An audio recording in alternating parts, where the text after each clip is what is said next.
Welcome to the Back to Me podcast, where we help multicultural incoming freshman women and men manage their entire college experience throughout post-graduation to successfully transition into entrepreneurship and corporate workspaces as new hires. Back to me. Oh, I turned it around. I'm back to me. I finally figured it out. I'm back to me. So when you think you have nothing, back to me. I go back to me. Yeah, I'm back to me. Hello, everyone. It's your host, Yoli Tamu. When was the last time you seriously considered building agency for yourself? In this episode of the Owning Your Strengths series, we're joined by Dell Ivy, Program Manager for Student Experience at the University of Houston's C.T. Bauer College of Business.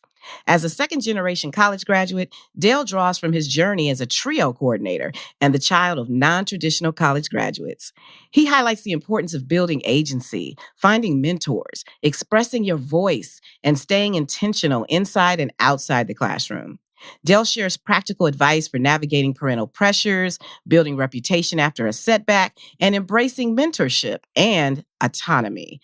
Find out how he reminds students to stay resilient, seek direction, and not take life too seriously as they shape their own unique path.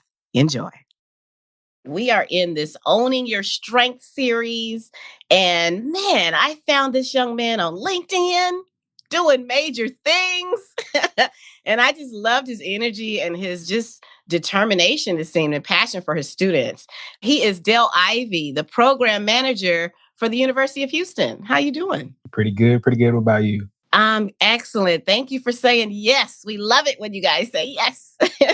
So happy to be here. Oh, fantastic. Fantastic. So we're in this Owning Your Strength series. And on this podcast, we serve those incoming college freshmen and all the drama that goes with a new environment and anxiety being in a new place. And, oftentimes they don't want the parents to know that they're anxious.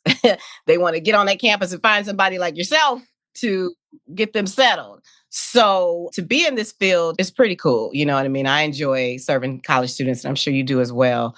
So I'd love to jump in and find out why. Why do you serve higher ed students? What's that about? My love for higher education, my love for helping students develop and grow comes from a love for just being intentional about people. And the thing is, this job gives me that every single day. So how I got into higher ed, or even knowing that I wanted to do this full time, is I really focused in and honed in on the resources and the value that people at my university, Mississippi State University, go Bulldogs. I really honed in on those moments that I had with those faculty and staff members, and they really nurtured me throughout the years I was there. Now, with that being said, how I got to this point is I was a very involved student, very intentional about my time, the resources that people put into me. So I pretty much went for everything under the sun at the university I could. And it was just a fun time for me. And then one day, one of my advisors, they told me, hey, I think you'll be good in higher education because you're just so passionate. You know how to plan things. You're student focused, and you're doing things that really help the way we shape the institution. And I didn't take, as every sophomore, you don't really take that serious. You're like, no, I'll go into business or something. I'm not really sure what I want to do, but I know it's not that because it doesn't really make a lot of money and all that good stuff. But I started to actually buy into some of the things that they were saying, some of the skills that I brought to the table. And when I became a senior, that's when I actually chose to actually pursue higher education. And I definitely don't regret doing it. And it gives me this boost of energy, or this moment where I see, sometimes you see a glimpse of yourself and what you needed, and now you're able to provide it without reliving your experiences through the students, but enhancing their experience because you know where they are coming from. So it's some days I get full circle moments. Some days it's okay, now we have to pave our own path. So it's been pretty rewarding. So that's really, really what motivates me in the field, and what motivated me to actually be a higher education professional. Mm-hmm. So when you were heading into college, now, first of all, you said you were a sophomore in high school when they were talking about higher ed employment. I was a sophomore in college, sorry. Okay. So sophomore in college, and they were talking about this should be a career path for you. That's pretty cool. So now, when you talk about your own experiences, what caused nervous energy for you? I think you told me you're a second generation student, right? Yes, I am a second generation student. So at Mississippi State, I worked in the TRIO program as a coordinator, and I also worked on first generation initiatives as pretty much like a volunteer. But in those experiences, a lot of things that I gravitated towards, or a lot of the solutions that we created, geared from second generation students' experiences, which are students who have either non-traditional parents who went to college at later years in life, and they pretty much had to go get that degree. And they didn't have the involvement that a lot of traditional students have. They didn't have a lot of people trying to say, hey, we need you to be involved, get this, that, and the third done so you can be ready for graduation. A lot of those parents are non-traditional. So meaning that they didn't have the traditional college experience where they knew to get involved. They knew where resources were offered and things like that. So we had a lot of students come in not having a lot of knowledge about those resources. And I fit into that category. So that being said, that familial support that you would typically get with student from a parent that's a traditional student, you don't really see a lot of that. So it was a lot of explaining FAFSA. It was a lot of explaining, oh, this is why I want to do this career path instead of the other, or this is why I'm so involved, or yes, I can go to class, be in an organization, have a job, and balance it all because this is what the traditional experience looks like. Yes, sometimes it's easier said than done, but it is possible because I see 110 other students doing it and they're guiding me along the way. So it was a lot of explaining that. Now, with that being said, in my work, it was a lot of pulling from those experiences and having students understand that we can also support you all as well by giving you the resources to meet you where you are and also expand your knowledge of the resources that we are planning to do, offering, and also exceeding it. So it was a lot of that. And I think a lot of second generation college students, if we're going to use that terminology, they need that support just like first generation college students do. Sometimes it's like, okay, some things they do know, but it's a lot of, like I said, meeting them in the middle and trying to get them to be equipped and ready for what comes next in life after college. That's what we primarily focused on. That's good to hear you say that. Second generation needs just as much support as first generation because probably the parent didn't have that campus life, as you say. They didn't have that experience of really networking and really understanding what socialization is on a campus is important because you want to take that into the world, right? So I love that. I love you bringing that up. So now we're in this Owning Your Strength series, and so much is going on in the world. Wow. Now more than ever, we have to help students and uplift them and empower them. So what's top of mind? What's on the minds of students right now when you're talking to them? The thing that's on the top of their minds right now is I'm noticing that a lot of students are like within this political landscape or this world that seems like so politically correct, they have trouble like disagreeing or like having opinions, if you will. And I think a lot of times when you're afraid to have an opinion, then you start letting any and everything shape your opinion, right? So one of the things I do within my program is I encourage them to challenge opinions. If they don't agree with something, let's just say we're in a workshop or something like that, if they don't agree with something, they can rebuttal, they can talk, they can actually have dialogue. They can say, oh, I don't agree with that. I see it like this. And then we start talking about those differences in experiences versus those differences in like technicalities, or how do we define certain things and who is the person defining it and how that's shaped through culture, experiences, as well as things like age. Because I have students that are literally a decade older than I am. So it's just like, yeah, we're going to talk about all of this and everything because my experiences may be limited to who I am as a 25, 26-year-old, whereas you are a 35-year-old, 36-year-old, you have different life experiences and things like that. So having an opinion really does matter, and sharing your opinion, sharing your story also matters because that's how you keep developing and growing and showing people that there is another side to the story. Or when you flip the coin, there's always two sides to it. Now, that being said, the reason I think that comes to mind like so often for me or so often for us in this practice is because a lot of our students, they come from these backgrounds, or I will assume they come from backgrounds where their voices aren't really heard. I'm dealing with a lot of students that are saying, "Oh, I'm in school because I'm being like forced to, or I don't really want to make anyone disappointed or anything like that." And one of the things I start off with when I get a student like that is, what do you want to do?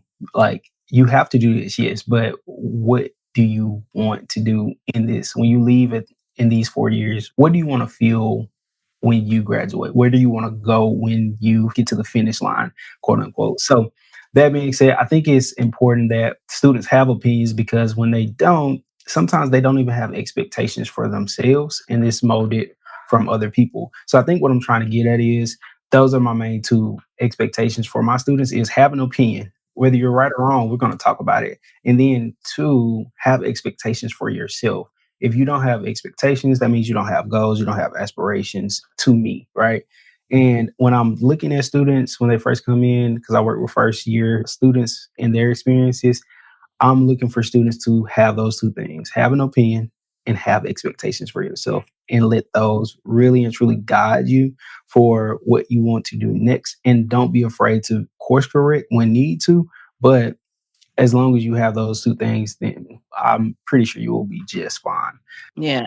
I think it's important what you're saying that, there is parental pressure to go to college. I mean, a lot of us had that. Like, you're going to college. And so we picked our college. I mean, my parents definitely recommended and told me I was going to college, but I got to pick the one I was going to based on a mentor, a TV mentor. I was into Debbie Allen's. I was like, where'd she go to school? You know what I mean? So I love that you guys are having that conversation because this is the entry point to the rest of their life, to society. So to start talking about their opinion is everything. And so do you find that their response to you is, I feel safe talking to you. I do feel like I can give you my opinion, and they trust you to help them navigate and figure out what their major is and how they're going to make it through college? Yes. So I have an unorthodox way of presenting myself to students because, as you said before we got on, I look fairly young. Well, I am fairly young, right? So I don't look like other professionals, and I really dive into that. And the reason I say it's unorthodox is because I can have conversations that are a little bit more casual, but also a little bit more direct in figuring out what a student's need is versus figuring out everything about their student. My approach is not to dive too deep sometimes, but it is to get down to what they really want and also now build that relationship based off of that and then start diving a little bit deeper. And I'm gonna go back to your question. I haven't forgot. I think one of the things that really shapes a student's experience is them understanding that there are stepping stones to building these relationships with practitioners such as myself and also building that networking connection. So I think sometimes students come in and they just want the answers. They want people to do it for them. They want people to actually take the time out their day to make their lives easier, which sometimes that can be the case, that can be appropriate. But for the most part, I think a lot of students tailor towards my approach in building that connection slowly but surely, giving it, figuring out what information or what things outside of the 110 emails I have to send about university resources, what's most important to them. And also, I create a safe space to let them come to me, or I create a safe space to let them go to one of their mentors because I oversee about 8 mentors per semester. And we pretty much try to build that rapport and build a connection, like I said, slowly but surely over their first year. That way they have someone within their first, 6 weeks, they have at least one person that they can contact and talk to. They have someone that they can throw ideas out, and they also have someone that's connecting them to different resources, which I serve as 2 of 3, and then my mentor serve as that person they can throw ideas out to and see what is best for them as they go along in their college journey, as well as go along in their organization or leadership journey as well. So to answer your question, I think yes, I think it does make it a bit easier for them to relate to me, or more so will find value in the things I'm saying, because sometimes it feels like I was just there yesterday and I can easily recall some of those experiences. Or I could tell them to them, hey, you might want to think about that a little bit more, or think about other people's experiences, what they have going on and things like that. So I do think it makes it a bit easier for them to connect with me. And also, some of my students say it gives them a little bit of motivation because of how I operate, having things in order, which some days I feel like I don't, but having things in order or just running programs at my age, they're like, wow, you're really doing this. And I'm like, yes, you're going to be doing this later on in life as well. That's So right. That's get right. ready. And that's why I encourage them to get involved, do everything they want to do, make the mistakes, learn from them, keep it pushing, and be resilient, right? So, yes, so from all of that, yes, I feel like it does create a comfortable environment for them. Yeah, so you use your age. That's smart, very smart. So, okay, let's build some strength. All right. So, for our listeners here, like I told you, they're the incoming freshman that's nervous, and then we got the post grad that's heading out into the workforce. And, communication skills are key. Conflict resolution skills are key when you hit that workforce. Nobody owes you anything. You need to learn how to communicate. So, when we think about agency building, that's what you said, building agency, and you spoke a lot about it. Can we go through some steps for our listeners so that they can take away and start building agency as a student and a post grad? Gotcha. So let's just start by defining agency, right? So this is for me in in what I do day in and day out. Agency building is about building the confidence to pursue any and every goal that you have with not accuracy, not perfection, but with the intent to do better the next day. And what this does is this allows you to understand that you have somewhere to go, but you are also in the moment of whatever you're doing. So that looks like this. A lot of students come in with, I want to graduate. That's the bottom line, what they want to do. Okay, cool. In this time, what do you want to do? Earlier, I told you I tell my students to have an opinion and also have an expectation. So you told me what you want to do. Yes, that's your expectation. In that, in your opinion, how are you going to see yourself growing and developing and building your capacity to get there? Because there are going to be some hard days. There are going to be some days that feel like light work, and there are going to be some days where you just don't know what you want to do.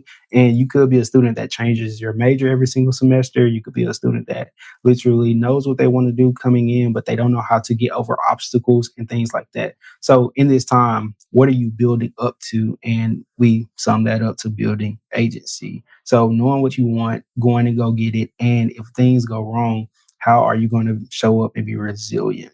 Now, that being said, there is obviously a practitioner's method of doing this, and there's also a theoretical approach to doing this. But I think it all sums up to, as a professional, how do we challenge our students and also provide them support? And how I do that is, again, when students come in, I ask them that simple question: what is your end goal? Let's get specific about it. Let's actually put some things on paper to talk about these goals. Where did this come from? What is your motivation for this? And also, the last question is, I want to know, who are you going to get to help you through this journey? Is it going to be me? Is it going to be your advisor? Are you actually going to tap into all of the resources that you have? Or do you want to be a student that's self sufficient? Actually getting to know the student and also understanding and developing like rapport with what they see life as is one of the key things, like that's really going to help students feel the intentionality, but also it's going to help students understand that they have the power to do things. And in this, you're also following up or checking in on students and asking, hey, did you get this in? Or did you think about doing this case competition? Did you think about this internship opportunity? Have you reached out to a recruiter and things like that? I love that question because I know they haven't reached out to them. So sometimes I have to sit down with them and say, hey, what do you want to say? And they're like, I don't know. And I'm like, okay, if someone was coming to you for advice or coming to you to ask you for a job or about a job, what would you want them to say? Or what do you expect them to say? And then that's when they're like, oh, I'll expect them to say X, Y, and Z, type that. And it's just that simple. I think one of my previous mentors, Tyrell Jernigan, he really instilled this value of meeting people where they are.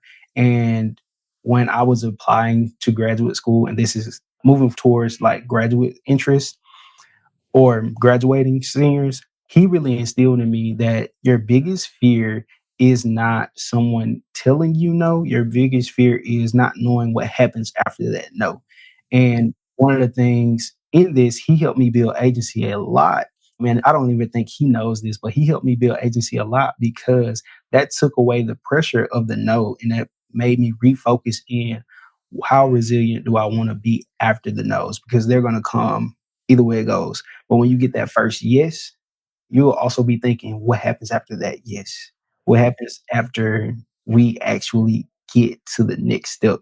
So, all that being said, I think in that building agency, it may look different for everybody, but I do think the first step is to understand what that student truly wants. Do they even understand it? And then the next step is making sure that that student is aware of the resources that they have, the people they have around them, and also how do they utilize them.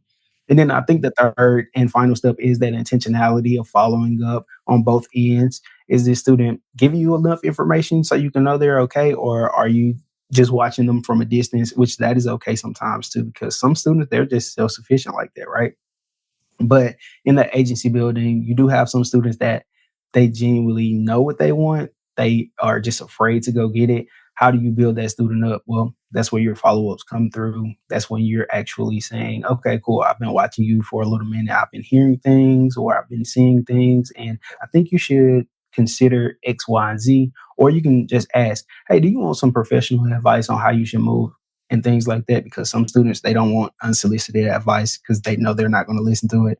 But you can ask them, do you mind being a listening ear while I give you some advice? And if they say yes, cool. If they say no, cool. I had a student tell me no, and then literally 30 minutes later he was like, actually, it's a reason you asked me that, so I'm going to actually listen to you. We devised the whole entire plan. Now that student has literally everything he wrote on that piece of paper from day one. I met him his freshman year. He's a junior now. He has exceeded it. And I'm just so proud of him. But from that situation or scenario, that student literally exceeded every single thing. And I think agency building really worked for him. Now, one of the things we do have to get done with that particular student is we have to get him to a point where he's confident and he's grateful for the experiences he's had, because that's why, again, you follow up, because some students, they will tell you, hey, I've done X, Y, and Z. My resume looks so good. I still feel like I haven't accomplished anything. And that's what we talk about, actually appreciating your value, knowing what your value is. And now it's just time to sell it to people that want it. And when I say sell it to people that want it, that means that you're applying to jobs where you're compatible with whatever that job is, whatever that moment is for you.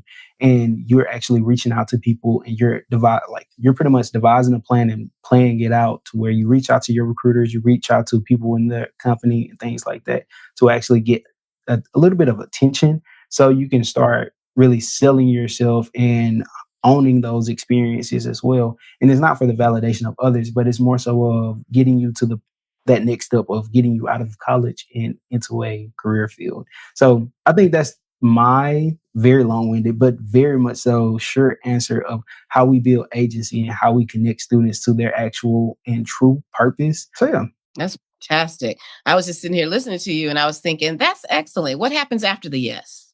What happens after the no? That's excellent. You know what I mean? It's like prepare for the answer.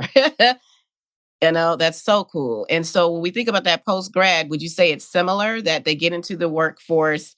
Because even in yourself, I'm sure you still surround yourself with mentors. Like, what is the next step once you're in your career? Is it the same? So honestly, and this is a pattern within my generation that I've been noticing, it's just a unsolicited observation. So that being said, one of the things I think a lot of people in my age group or that are just now getting out of college, whether that's their master's program or their undergraduate degree, I think we overthink the job space. Like we literally forget everything that we've learned up until a certain point, and it's like we're starting over and we think that we have all this freedom, all this autonomy to do things. But in reality, you're back at square one, but you're also building up from that agency that we built while you were in college, from that knowledge that you know. And now we're seeing like how to balance our actual lives, right? So I think one of the things that I would suggest to each and everyone is, yes, get a mentor when you first get out of college, whether that's someone in your company, whether that's someone I was in a frat, well, I'm in a frat for Alpha Phi Alpha fraternity. So get a mentor in one of those communities if you would like to. You can also look at organizations. I know here in Houston, they have 100 Black Men and they have the Emerging Leaders program. So the Emerging 100 program, I'm sorry, and they are pretty much equipped to assist African American men. And I also have a sister program in African American women. And I'm sure there are hundreds of other programs that are designed to help people find mentors. But literally go out into your community and find a mentor and really network and show your value early on. I think a lot of people are a little hesitant or afraid to really show 110% of themselves all the time, but your authenticity will get you indoors where your resume won't. I'm a firm believer of that. So that being said, I do think people should get a mentor, but another thing is don't take life so seriously. Do not take it too seriously. Don't feel like you're overthinking it. Don't feel like you're out of place. If you do feel like you need to do something different, you have all the time in the world to do so. You have all the skills and all the knowledge to do so. It's just literally one click away. We have YouTube on our phone, TikTok on our phone. We have all these resources where you can actually elevate and evolve each and every day. So don't feel like you have to overthink it or you have to reinvent the wheel. Somebody has probably already done it. So find a mentor, that person. And also don't be afraid to do a little bit of research or find a little bit of help with like books such as Power and things like that, or Good Arguments.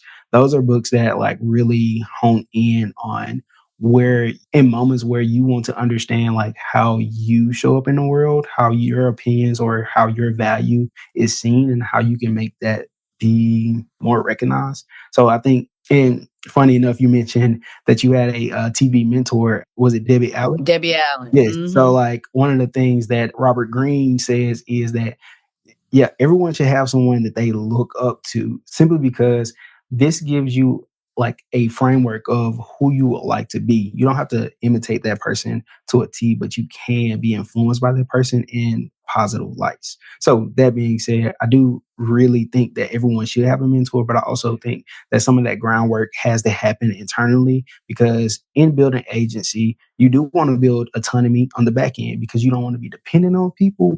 You want to be a self-starter. You want to be a person that's curious about the world, but you don't want to be stuck in that box of, oh, I always need help because you're getting to the point where you can't do things by yourself, right? So all that agency that we built, it is dwindling now. So that's my advice for people coming into like this new workspace. It's scary sometimes. It's a little bit confusing. It's a lot like sometimes there's a lot of politics there.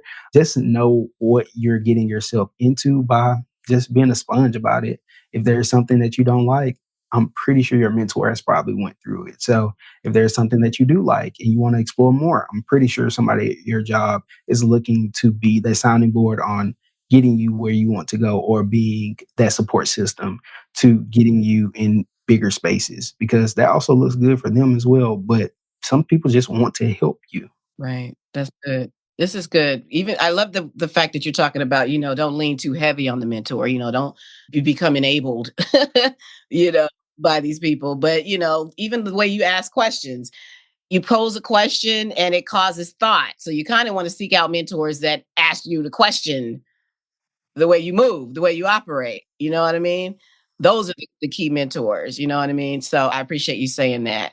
So this has been really powerful. And like I said, I'm very excited for you. It's been a year, right? At University of Houston? Yes, it has. Fantastic. And you're making headway already. So now as we close, I always wrap up with these final words of encouragement. And I'm thinking about you've been doing it, but how do we affirm those students during this time, based on everything you've said? What are some final words to affirm them during our changing times?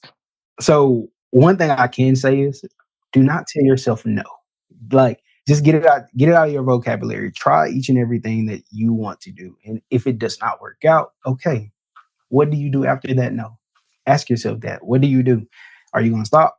You probably don't want to do that because the world's going to keep going, right? So really and truly stop telling yourself no and also put your best foot forward, because each and every door that you walk into, each and every moment that you meet someone, each and every time somebody reads your name, each and every time somebody says your name, you're building up a reputation, you're building up momentum for whatever your next is. And yeah, sometimes it is discouraging. You get that no, and it's like, oh man, I really like that job. But your next is going to be better. Your next is going to be something that's building you up for your greater purpose. So I always like to tell people that. And don't forget, when you are feeling lost, you're feeling like you're in these moments where things are just not right, you don't have to look for motivation all the time. Sometimes you can pray for direction, right? You can pray for whatever those next steps are, and you can develop from there as well, because somebody created you. They're not just having you out here wondering, right?